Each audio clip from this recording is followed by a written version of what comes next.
Agaro pump ஒன்று சர்வீஸ்க்கு வந்திருக்கு. இந்த பம்பு என்ன ப்ராப்ளம்னா ப்ரெஷர் இல்லை அப்படிங்கிற மாதிரி ப்ராப்ளம். இந்த பம்பை நீங்கள் எனக்கு ஒரு வீடியோ எடுத்து அனுப்புங்கன்னு சொல்லியிருந்தேன். அந்த கஸ்டமர் எடுத்து எனக்கு அனுப்பிச்சி விட்ட வீடியோ இது.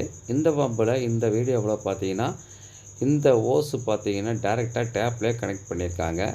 செக்ஷன் ஓஸு உங்களுக்கே பார்த்தாவே தெரியும் பாருங்கள். இது வந்து டேப்பில் கனெக்ட் பண்ணி அவங்க எனக்கு ஒரு வீடியோவாக அனுப்பிச்சிருக்காங்க.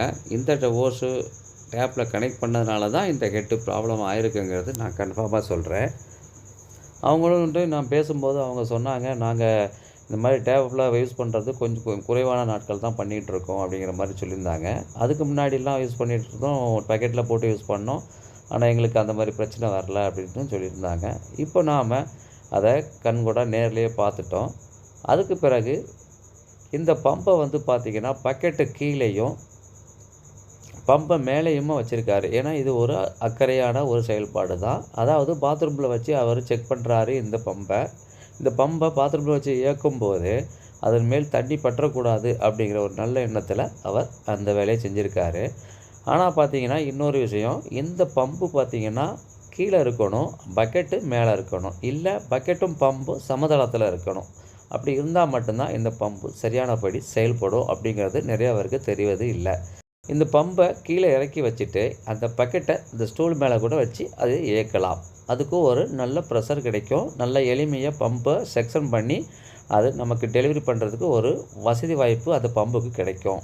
ஆனால் இந்த வீடியோவில் பார்த்தீங்கன்னா பம்பு பக்கெட்டு மேலேயும் பக்கெட்டு தரையிலையும் வச்சுருக்காங்க.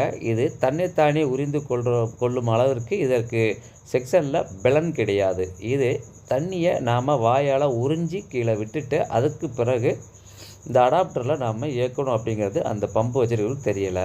தயவுசெய்து யாரும் இந்த மாதிரியெல்லாம் தவறுகள் பண்ணாதீங்க. அப்படி பண்ணினீங்க அப்படின்னா உங்களுடைய பம்பு உங்களை விட்டு போயிடும். உங்களுக்கு ஏகப்பட்ட செலவுகளை இழுத்து விட்டுடும். ஏகப்பட்ட சிரமங்களையும் கொடுத்துடும் இந்த பம்பு.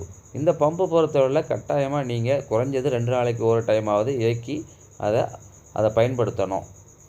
அது மட்டும் இல்லைங்க, இந்த பம்பை டைரெக்டாக டேப்பில் கனெக்ட் பண்ணி நீங்கள் தண்ணியை எடுக்கக்கூடாது, அந்த பம்பை இயக்கக்கூடாது. அப்படி பண்ணுவது மூலமாக அதனுடைய ஹெட்டு வீணாகி போயிடும். இப்போ இவர் டைரெக்டாக பண்ணியிருக்கிறனால தான் இந்த பம்பு ப்ரெஷர் இல்லாமல் போயிடுச்சுங்கிறது கன்ஃபார்ம் ஆயிடுச்சு. இந்த வீடியோ பிடிச்சதுன்னா லைக் பண்ணி உங்கள் நண்பருக்கு ஷேர் பண்ணுங்கள். இது போன்ற வீடியோக்களுக்கு சன்கூல் தமிழ் சேனலை சப்ஸ்கிரைப் பண்ணிக்கோங்க. நாங்கள் அப்லோட் பண்ணுற ஒவ்வொரு வீடியோவும் உங்களுடைய ஃபோனுக்கு நோட்டிஃபிகேஷனாக வர ஒரு தம்ஸ் அப் ஒன்று போட்டுட்டு சப்ஸ்கிரைப் பண்ணிக்கோங்க. மீண்டும் வேறு ஒரு நல்ல வீடியோவில் சந்திப்போம். அதுவரை நன்றி, வணக்கம்.